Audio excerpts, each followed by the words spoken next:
Assalamualaikum warahmatullahi wabarakatuh. Pada hari yang lalu, 2 hari yang lalu itu ada klaster baru di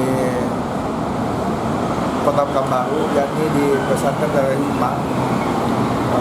Kemarin awalnya itu terdata sebanyak 19 ya. 19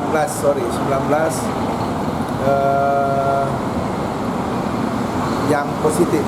Sekali lagi kami ralat 29 yang positif ya, 29. Kemudian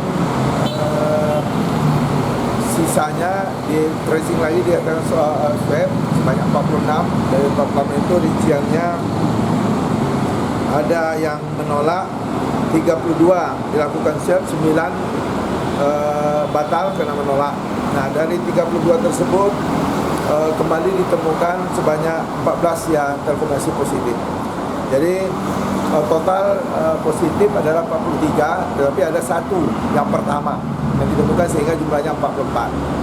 Dari kondisi ini yang sudah dilakukan adalah pertama mereka yang 29 pertama itu ada yang isolasi di rumah sakit dan ada yang mandiri. Dengan rincian 8 orang. Pertama 5 orang dirawat di rumah sakit Aulia, kemudian 3 orang dibawa pulang karena berada di luar kota, yakni Dumai dan Kampar serta Siak oleh orang tuanya. Kemudian 8 orang dirawat di rumah sakit Aulia lagi tambahannya. Kemudian 7 orang di Bapelkes dan 7 orang isolasi mandiri di rumah. Nah, karena juga berasal dari Kampar dan ada dari Pekanbaru. Itu yang untuk yang pertama di swab, yakni pada hari sebelumnya. Ya, maksudnya yang dari 46 dilakukan swab keluar 16, 8 orang positif, 8 orang negatif. Kemudian sisanya 21 terkonfirmasi positif, 9 orang negatif. Maka jumlah yang pertama itu 29. Nah, dengan rincian kembali kami sampaikan 5 orang dirawat, 13 orang dirawat di Aulia, dan kemudian sisanya dirawat di 7 dirawat di Pelkes dan sisanya dirawat di rumah isolasi mandiri oleh orang tuanya. Kemudian yang terakhir yang saya sampaikan tadi dari 32 yang di swab itu ada sebanyak 18 negatif, 14 positif. Sekali lagi yang itu dirawat kembali dirawat ada di Aulia, dan 13 orang dirawat di Pusat Aulia, 7 orang di Bapelkes, dan kemudian sisanya dibawa ke rumah. Itu yang terjadi. Nah, untuk sekolah kemarin sudah koordinasi tim kita, khususnya Puskesmas bersama Satgas Kecamatan, dan di sana untuk sementara sekolah tersebut atau pesantren itu di lockdown ya untuk sementara.